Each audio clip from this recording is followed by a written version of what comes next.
Wassalatu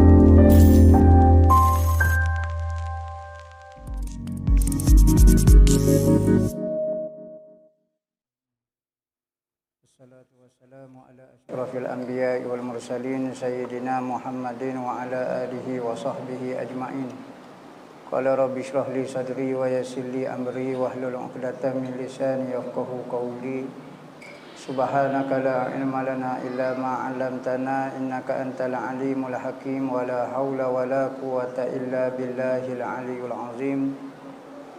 Nawaitu ta'lu wa ta'lim wa tadhakkura wa tazkira wa nafa'a wal intifa' wal ifadah wal istifadah wa la hassa ala tamassuki bi kitabillah wa sunnati rasulih wa du'a ila al-huda wa dalalata 'ala al-khair ibtigha'a wajhillah wa qurbihi wa sawabihi subhanahu wa ta'ala. Allahumma inni as'aluka ilman ladunni wa mashraba safihani ya wahhabu ya ghani. Qala al-muallif rahimahullahu ta'ala wa nafa'ana bihi wa bi'ulumihi fid dharain amin. Rabbi yassir wa la tu'assir wa tammim bil khair wa la haula wa la quwwata illa billahil aliyyil azim. Amma ba'du, assalamu alaikum warahmatullahi wabarakatuh. Berkata Allamah Mufassir Muhaddis Rabbani Abdullah Sirajuddin Al-Husaini dalam kitab dia Sayyidina Muhammad Rasulullah sallallahu alaihi wasallam, sehinggalah perkataan beliau ma warada fi khasaisil ashri ayati min awwali suratil kahfi wa akhiriha.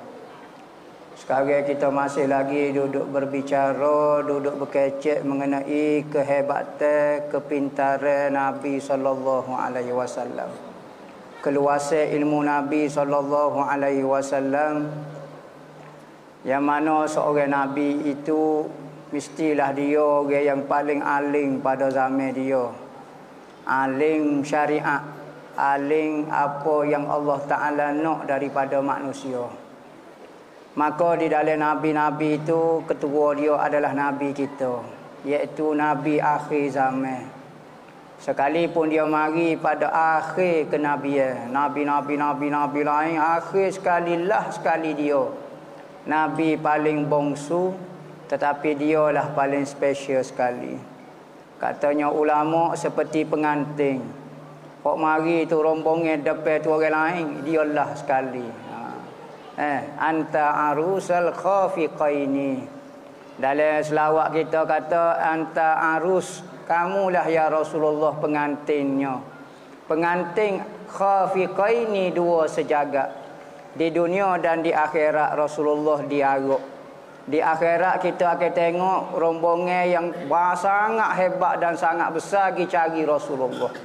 Maka itulah pengantin sebenarnya dunia dan di akhirat.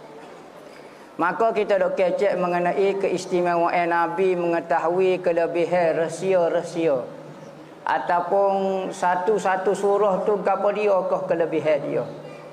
Ni ada sebut lagi, kita tambah lagi, iaitu Rasulullah mengetahui khasiat 10 ayat daripada surah Al-Kahfi dan 10 ayat awal dan akhir dia. Daripada Musnad Ahmad, daripada Abi Darda radhiyallahu anhu, anin Nabi sallallahu alaihi wasallam qala man hafiza 10 ayati min awwali suratil kahfi usima minad dajjal. Nabi kata siapa dia yang hafal 10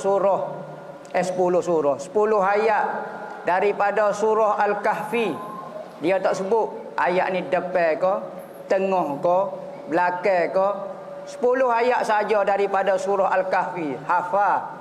Ada riwayat kata baca pun tak apa, kalau tak hafal baca pun tak apa. Maka keistimewaan dia terselamat daripada fitnah dajjal. Kaya dok, jadi hebat dok, keramat dok, tetapi keistimewaan dia kalau dajjal mari dia tak boleh tipu kita. Kita akan nampak tipu daya dajjal, sekalipun orang lebih alim daripada kita, lebih hebat daripada kita tertipu, tetapi orang yang beramal dengan suratul kahfi ini, maka dajjal tak boleh tipu dia. Dia boleh nampak dengan jelas kata penipu dajjal. Dajjal ni Nabi bimbang dia pandai sungguh menipu. Dia pergi kat orang lain, dia tipu cara orang lain. Belepak serak orang lain. Orang belajar ilmu hakikat, dia pergi kat ilmu hakikat. Orang minat ilmu syariat, belajar ilmu syariat. Orang minat dunia, dia tipu cara dunia. Orang minat berapa dia pun harta pakat, dia boleh tipu belaka. Kecuali orang yang mengamalkan surah Al-Kahfi. Berapa saja baca? 10 ayat saja. 10 ayat. Dia tak sebut depan ke belakang ke tengah. Ada riwayat lain pula Nabi kata, man qara'a asyra awakhir min suratil kahfi usima min fitnatil dajjal.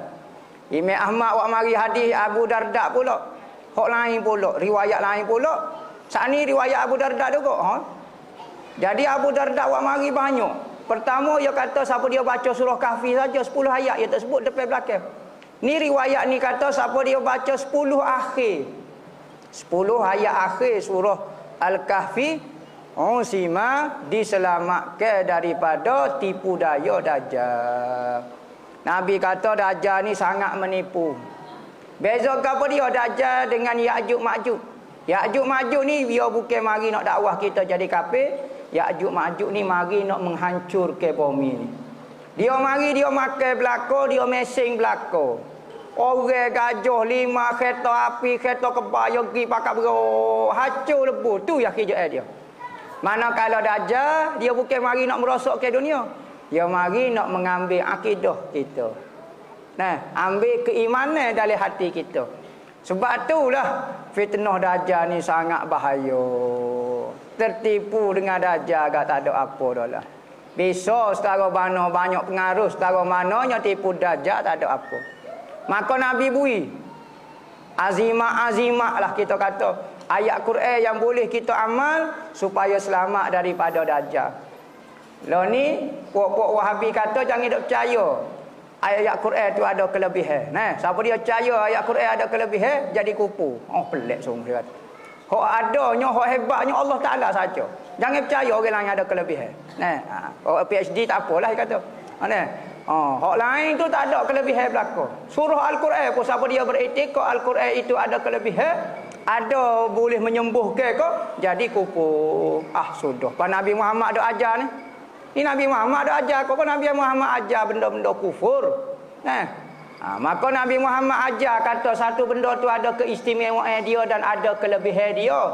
Dan wajib kita iktikad percaya dalam hati yang Allah Ta'ala muliakan Al-Quran dengan macam-macam kelebihan. Tak sama dengan dia. Jadi ada orang lain ni tak mempercayai keistimewaan semua benda. Jadi Nabi Muhammad 10 ayat akhir. Dalam hadis lain pula Nabi kata siapa dia yang baca depan ayat pula. Saat ni akhir surah Al-Kahfi.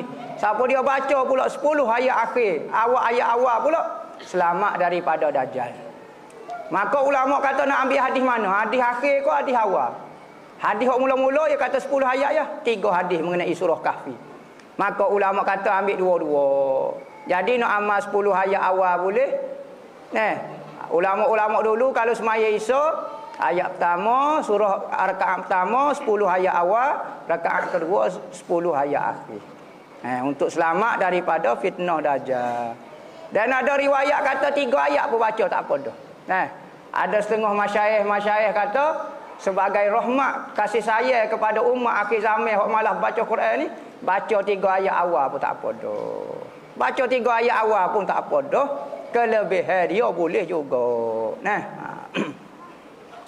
Dan banyak lagi kelebihan waktu surah Al-Kahfi. Nabi ajar pula kelebihan surah Yasin. Sebagaimana peristiwa ketika hijrah. Nabi nak keluar daripada rumah dia, maka Nabi ambil pasir cekok, Nabi baca surah Yasin ayat 1 sampai ayat 5. Jadi inilah ayat kelebihan orang-orang perang dulu. Ambil goni baca ayat Quran, ambil keberkatan Al-Quran, simbol di musuh-musuh Tuhan. Maka dia simbol di orang yang nak bunuh dia, maka terselamat Rasulullah tak khabar habis. Nabi nak ajar benda ni boleh digunakan. Bukan kata tak boleh digunakan. Sama ada nak guna pasir kok, nak guna gapo kok, gesek kok, gapo batu kok, ikulah benda-benda itu hanya menjadi asbab sahaja. Dalam riwayat pula Nabi ketika pergi apa dia? Tak ingat dah pergi apa dia. Badar kau pergi Uhud. Nah, apabila Rasulullah tengok musuh tu mari ramai, maka Rasulullah cekok pasir. Pasir, Nabi pun pekung. Nabi pekung, Nabi sebut syahatil wujuh. Buruklah muka mereka. Maka pasir tu cekok ya.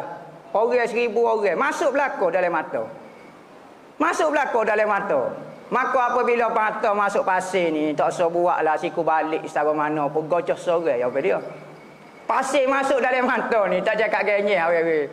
Antara benda salah ketika gocoh ambil pasir pekung dalam mata. Tu memang celak sungguh main. Tapi Nabi nak kata main celak, main nak perang lagu ni ambil pekung pasir. Berarti Rasulullah ajar juga baca doa. Saat ni ayat Quran ni. Hak ni Nabi sebut syahatil wujuh, doa saja. Pekung, rok masuk habis pasir dalam mata. Sahabat kata hamba pergi cek siapa-siapa dia hok pergi hok jatuh daripada musuh orang kafir, semua ada pasir belako dalam mata. Kali dok ganyih nama mana dah kali buat dia. Jadi nak pergi tak boleh, benar puak-puak kita. Tu sunnatullah. Nah, bukan benda khurafat, bukan benda bid'ah, dak sunnatullah. Maka pejuang-pejuang kita orang Melayu dulu macam-macam amalan, macam-macam hikmah, macam-macam cara untuk mengikut sunnah Nabi. Hak Nabi ajar, hak Nabi tu ajar tak apalah, hak betul doa-doa hak dia buat jadi Tuhan terima. Nah. Dan apa dia lagi? Nabi mengetahui kata Yasin itu kelebihan Yasin pula. Yasin itu adalah qalbul Quran. Nabi kata setiap benda itu ada hati dia. Hati ni markah kita. Tubuh kita kalau tak ada hati, tak ada apa. Hati inilah yang menggerakkan mata, telinga, mulut, kaki, tangan itu berasal daripada hati. Kita mengaji dah lah. Hatilah rajanya. Nabi kata apabila baik hati, maka baik seluruh anggota. Dialah raja yang mengarah ke semua benda. Maka di dalam Al-Quran ada juga benda lagu tu. Ya, hati Al-Quran Nabi kata suratul Yasin. Nabi sebut kelebihan macam-macam surah Yasin, antaranya siapa dia baca. Man qara'aha fi lailatin. Nah. Wa suratul Dukhan. Dan siapa dia baca daripada waktu malam, maka sebelum subuh dia sudah diampung dosa dia. Malam Jumaat kita baca Yasin. Subuh kare kita nak pergi semaya tu dosa kita habis belaka tu. Nah, jadi ulama-ulama dulu hak suruh baca Yasin tu nak ambil kelebihan tu. Dosa-dosa kita hak banyak, mudah-mudahan Allah Taala ampun. Kita minta maaf, ya, minta maaf juga. Buatlah benda-benda ibadat-ibadat yang menyebabkan Tuhan ampun dosa kita. Mungkinlah istighfar kita tak jadilah mana, mungkin ibadat baca Yasin kita lebih sempurna, jadi kefarat ke dosa kita. Nah. Tabarakallazi pula Nabi sebut mengenai kelebihan surah Tabaraka. Nabi kata siapa dia yang mengamalkan surah Tabaraka, berarti dia ni orang yang mengamalkan surah Tabaraka. Nya adalah tinggal jari-jari, tapi orang panggil dia tu lekat gerak dah ngata. Supaya kita lah misalnya tahajud tu nya ada tinggal tapi lekat jadi adat kita dah. Biar jadi maka siapa dia yang buat lagu tu surah Tabaraka, maka terselamat daripada azab kubur. Masuk dalam kubur tak ada istilah kena azab. Patut dia banyak dosa, akhirat kita kecek kira pula. Tapi keistimewaan surah Tabaraka, maka dia selamat ke orang daripada azab kubur. Dia bukti sebentar. Ketika dia duduk dalam kubur, Allah Taala tak azab dia. Akhirat pula kira cara kalau dia buat dosa kau gapo tu kira cara di situ pula. Dan surah Al-Baqarah dan keberkatan dia, surah A'udzubillah, surah Qul a'udzu birabbil falaq, Qul a'udzu birabbin nas, kelebihan dia yang sabit daripada hadis yang banyak sangat. Itu mengenai kelebihan surah-surah yang Rasulullah ajar kepada kita. Ada banyaklah, sama ada sabit dengan hadis sahih, kalau tidak sahih macam-macam lah. Jadi hamba nak tambah sikit sempena daripada hari ni hari Tasu'a dah. Ayam Tasu'a malam ni malam hari Asyura. Asyura dia panggil ni. Pak kita panggil Suro. Bahasa Kelantan panggil Suro, Asyura tu bahasa Arab. Makna dia ke-10. Hari Asyura ni banyak peristiwa penting berlaku dalam Islam. Sama ada benda itu di dalam syariat kita ketika Nabi, zaman Nabi Muhammad, ataupun zaman sebelum daripada Nabi Muhammad, zaman Nabi Musa, zaman Nabi lain, ada banyak peristiwa berlaku pada 10 Asyura ni. Antaranya terselamatnya Nabi Musa daripada Fir'aun. Nabi Musa apabila dikejar oleh Fir'aun, terselamatnya pada 10 hari bulan Asyura ni. Rasulullah apabila berhijrah ke kota Madinah, maka Rasulullah apabila masuk 10 Asyura, Rasulullah tengok orang Yahudi, orang Nasrani puasa. Maka Rasulullah kata, "Apa dia puasa?" Orang Nasrani, orang Yahudi yang duduk di Madinah puasa. Maka orang-orang lama duduk Madinah kata, "Ya Rasulullah, pokok dia percaya Nabi Musa selamat pada hari itu." Ada riwayat kata Nabi Isa selamat diangkat daripada bumi naik ke langit. Maka orang-orang Kristian, orang Nasrani sangat suka pada hari itu. Maka sebagai tanda suka, dia berpuasa. Maka Nabi tengok ibadat orang kafir. Tetapi ibadat dia molek. Sebab apa? Menghormati nabi-nabi. Sekalipun dia kafir, tetapi cara penghormatan dia tu molek. Maka Nabi kata, "Nahnu ahaqqu bi Musa minhum." Kita lebih layak memuliakan Nabi Musa berbanding daripada mereka. Pok dia hormat setara tu dah, maka kita kena lebih-lebih lagi sungguh daripada pok dia. Hangpa tak tahu 10 Asyarah ni kata Asyura ni kata, maka kalau lagu tu pok dia pun suka, maka hangpa pun nak suka juga. Kita puasa hari ni, tahun depan insya-Allah kalau hangpa dah, kita puasa pula 9 lagi hari Tasu'a hari ni. Maka Nabi royak kalau hangpa dah. Nabi tak ada puasa hari ke-9 ni. Nabi dah puasa hari ke-10 saja. Jadi sunat puasa hari ke-10 ni, bukan kata dia ni asal kita nampak daripada puasa orang-orang ahlul kitab. Tapi apabila Nabi Muhammad suka, Nabi Muhammad royak. Siapa dia puasa pada hari Asyura, mengkiparatkan dosa setahun.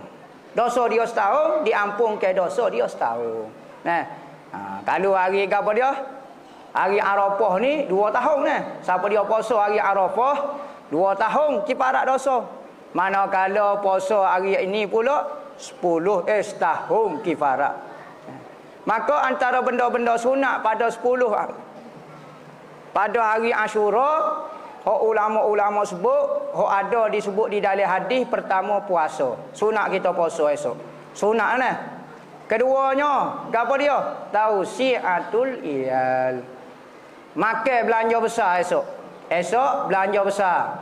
Esok misalnya biasa kita makan nasi lauk ikan, esok beli ayam seekor. Lebih ke belanja esok kerana kelebihan dia, siapa dia yang belanja besar kepada ahli keluarga dia pada hari Asyura, maka rezeki dia tak putus tahun. Rezeki dia tidak putus tahun. Tu kelebihan hak sabit dengan hadis dua ni. Puasa dengan belanja besar kepada ahli keluarga. Ikutlah kalau kita ada saing, kita belanja saing kau, kita belanja ahli keluarga kita. Hak penting makan besar. Kalau tak ada orang, kita tak saing orang, kita belakang kita sendiri. Kalau tak biasa makan KFC, kita beli KFC kali ni misalnya, contohnya lah. Hak penting makan besar. Manakala benda-benda lain sunat pula, hak tidak ada disebut di dalam hadis ataupun hadis ni hadis dhaif, maka iaitu seperti celok. Sunat kita celok. Celok esok. Cukur, kemah, tering rambut apa semua supaya hari raya. Kerak kuku apa dia sunat. Pakai baju putih, minum air susu. Pagi esok minum buah air susu, minum susu, susu putih. Susu putih. Ada riwayat kata 1 hari bulan lagi minum susu. Itu amalan ulama-ulama. Apa dia lagi? Ambil air telaga. Ambil air telaga. Kerana ada riwayat kata, ni tidak sabit dengan hadis dah. Ada riwayat kata air Zam-Zam berziarah kepada air-air di seluruh dunia pada 10 hari Asyura ni. Maka kalau kita ambil air telaga pada hari itu, takut-takut tepuh masuk air Zam-Zam pada hari itu. Gitu sahaja nah. Hak tu tidak sabit dengan hadis, nak percaya kau tak percaya terpulang kepada demo lah. Up to you kata. Ikut demo lah. Nak jadi gapo dia pun Ambo royak dah. Pas gapo dia lagi benda sunatnya. Jumpa anak yatim. Sunat kita cari anak yatim 10 orang ke 20 orang ke, kita pergi ke anak yatim ataupun panggil dia jamu di rumah kita. Dan sunat sapu kepala anak yatim. Nabi kata hadis kau kamu tak ingat dah. Riwayat dia sapu kepala gini, jamah kepala seluruh rambut dia. Kerana Nabi kata seluruh rambut kita sapu tu mengkifaratkan dosa kita.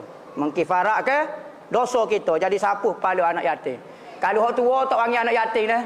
Orang tua celak main anak yatim. Anak yatim ni orang kecek, orang tak balik lagi. Kalau orang tua kat ambo anak yatim, piatu pula tu. Yatim piatu dah pula. Jadi orang tak balik lagi lah orang kecek. Carilah siapa-siapa dia. Cari anak yatim kau siapa dia. Dan beri gapo dia kau. Gapo dia. Itulah antara benda-benda yang sunat kita buat pada esok hari. Mudah-mudahan Allah Ta'ala bantu kita untuk amal apa yang kita tahu. Tak boleh amal semua sedikit pun jadilah alhamdulillah ada cita-cita. Wabillahi taufiq wal hidayah. Wassalamualaikum warahmatullahi wabarakatuh.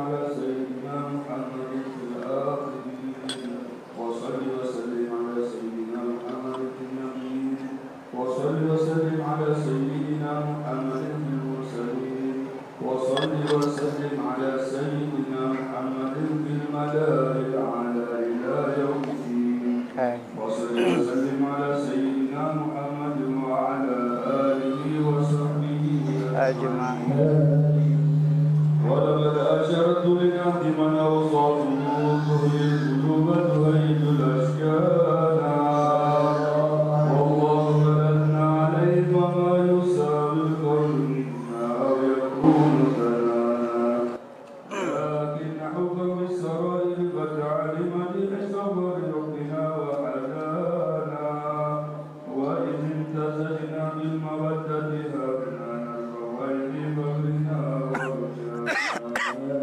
للواحد الآل عليه إلهنا متوسلين بمن إليه تعالى مختاره وحبيبه وصبيه زين الوجود به الإله حبانا يا ربنا يا ربنا يا ربنا بالمصطفى أجب دعوانا أنت لنا يا ذكرنا في هذه الدنيا وفي أخرانا أصلح لنا الأحوال واغفر ذنبنا ولا تؤاخذ ربي إن أخطأنا واسلك بنا في نهج طه المصطفى ثبت على قدم الحبيب خطانا أرنا بفضل منك طلعت أحمد في بهجة عين الرضا ترعانا وارحم به في كل حال حبلنا وحبال من ود ومن ودانا والمحسنين ومن أجاب نداءنا وذوي الحقوق وطالبا أوصانا والعاملين والسعيد في جنة نحن بين يديك ولقد رجوناك فاغفر رسلنا واسمع بفضلك يا سميع دعانا وانصر بنا سنة طافي بغار الأرض واجمع كل من عادانا وانصر إلينا واسقنا كأسنا والشفعاء عاجلا مرضانا واقض لنا الحاجات واحسن ختمنا عند الممات واصلح يا رب واجمعنا وأحبابا لنا في ذلك الفردوس يا رجوانا يا رب واجمعنا وأحبابا لنا في ذلك الفردوس يا رجوانا يا رب واجمعنا وأحبابا لنا في ذلك الفردوس يا رجوانا المصطفى صل عليه وآله مع حركة المصطفى أبصارنا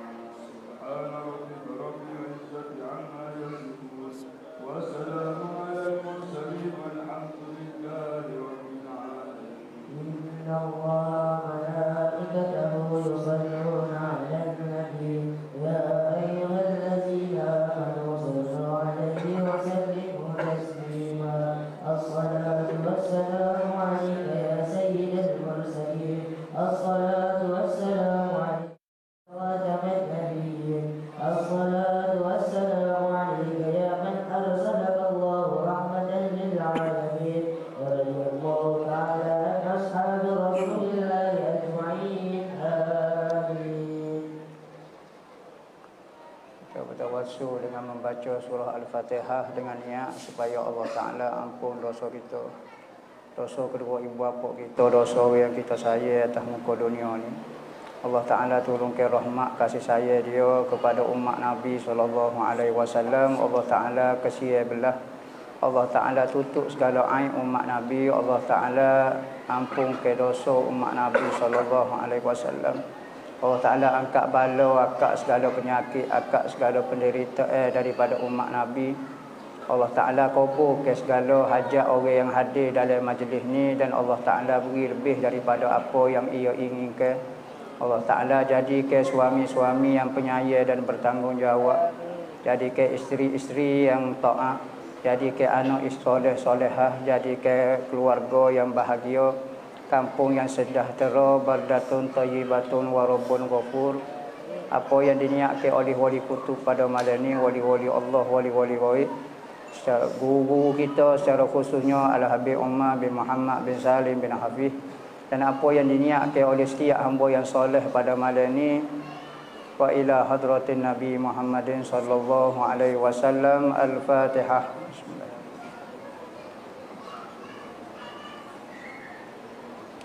Allahumma salli wa sallim. Rabbana taqabbal minna du'ana innaka antas samiul alim wa tub alaina innaka antat tawwabur rahim. Da'wahum biha subhanakallahumma wa tahiyyatuhum fiha salam wa akhiru da'wahum alhamdulillahi rabbil alamin.